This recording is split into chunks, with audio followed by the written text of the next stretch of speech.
लाखांच्या बनावट 500 रुपयांच्या नोटा जप्त. आंतरजातीय टोळीचा पर्दाफाश.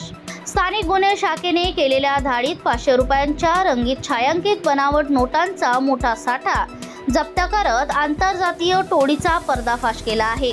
या कारवाईत सुमारे 91,15,000 रुपयांच्या बनावट नोटा आणि छपाईसाठी वापरण्यात येणारे साहित्य जप्त करण्यात आले. 10 मार्च 2026 रोजी स्थानिक गुन्हे शाखेचे अधिकारी शहरात पेट्रोलिंग करत असताना गुप्त माहिती मिळाली की ऊर्जानगर मेजर गेट जवळील राजश्री अपार्टमेंटच्या फ्लॅट क्रमांक 203 मध्ये काही इसम 500 रुपयांच्या बनावट नोटा तयार करत आहेत. या माहितीच्या आधारे पोलिसांनी सापळा रचून संबंधित फ्लॅटवर छापा टाकला.